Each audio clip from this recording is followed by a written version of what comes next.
গুলি করে হত্যা করাইছে পাখির মতন। এখন তো সন্তান হারা, এখন মনের বেদনা তো দূর হয় না। এখন সকলে আসতেছে, আসি বলতেছে যে আমরাই আপনার ছেলে। মানে যখন মিছিলে বলছিল যে এক আবু সাইদ লুকান্তরে লক্ষ আবু সাইদ ঘরে ঘরে, তখন মানে ভালো লাগছে, মানে আনন্দই হয়েছে যে এক ভাই হারাইছি, তারপরে অনেক ভাই আমাদের পাশে দাঁড়াইছে। কিন্তু আমার ভাইয়ের মতো করে নাই কেউ আমাকে, ওই ভাই যেরকম করে। ভাইয়ের কথা মনে হলেই ব্যথা লাগে, আনন্দও আছে এর মাঝে, কিন্তু ব্যথাটা আমার সারা জীবন থাকবে যতদিন আমি থাকবো। প্রথম চাওয়া হইতেছে আমার ভাইক যে অন্যায়ভাবে গুলি করা হইতেছে, এটার আমরা বিচার চাই, সেই পুলিশের ফাঁসি চাই। আর যে ঊর্ধ্বতন কর্মকর্তার আদেশে গুলি করা হয়েছে তাদেরও বিচার চাই, প্রথম চাওয়া আমাদের। আর দ্বিতীয়ত চাওয়া হইতেছে আমার ভাইক যেন শহীদ বীর হিসাবে রাষ্ট্রীয়ভাবে সম্মাননা দেওয়া হয়। 16 জুলাইকে যেন প্রতি বছরের শোক দিবস হিসাবে পালন করা হয়, শহীদ দিবস হিসাবে। আর আমার ভাইয়ের যে ভাস্কর্য তৈরি করতে চাইতেছে, এটা আমরা চাই না। মানে ইসলাম বিরোধী কোনো কাজ আমরা চাই না। আমার ভাইয়ের নামে মসজিদ, মাদ্রাসা, বিভিন্ন ইউনিভার্সিটিতে আমার ভাইয়ের নামে ক্যাম্পাস থাক, চিকিৎসালয় থাক, এটা চাই। বিভিন্ন রোড আমার ভাইয়ের নামে থাক, এটা চাই।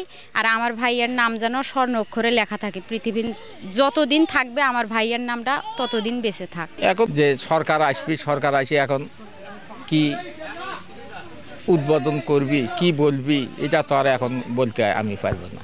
এখন ভালোই লাগতেছে, খুব আনন্দিতই লাগতেছে। কিন্তু ওই দিক গেলে ফির, ছেলের দিক গেলে ফির আনন্দ হারে যায়। চাওয়ার দাবি এমন কিছু নাই, এই রাস্তাটা পানি জমি থাকে, এটার কিছু সংকন করলে আর আমার ছেলে মারার বিচার এটার দাবি করবে। পুলিশে গুলি করে হত্যা করাইছে পাখির মতন। পাখি জেঙ্কা করে মারে, সেঙ্গে করে ছেলে লাপা ঝাপা করে লাঠি নিয়ে আসলো হাতে। ছেলে চলো আমার কোনোটা দৌড় ঝাঁপ করে নাই, ওরই খালি তাও করছে, পার হওয়া হয়ে করছে। পুলিশের কাছে চাই, পুলিশ যেন পুলিশের ফাঁসি চাই। হ্যাঁ, যাই মারছে। এক আবু সাইদ মারা গেছে, আমরা লক্ষ্য আবু সাইদ, কিন্তু আমার ওই ভাইয়ের শূন্যতাটা কখনোই পূরণ হবে না। কারণ ওই যেভাবে আমাদেরকে মনে করেন ভালোবাসতো, আমি ওর বড় বোন হলেও মানে এমনভাবে আমরা সবসময় মিলেমিশে থাকতাম। আমি চাচাতো বোন হলেও কেউ কখনো বুঝতেই পারেনি যে হচ্ছে আমরা ওর চাচাতো বোন। এই শূন্যতাটা কখনোই কেউই পূরণ করতে পারবে না, আমার ভাইয়ের শূন্যতাটা।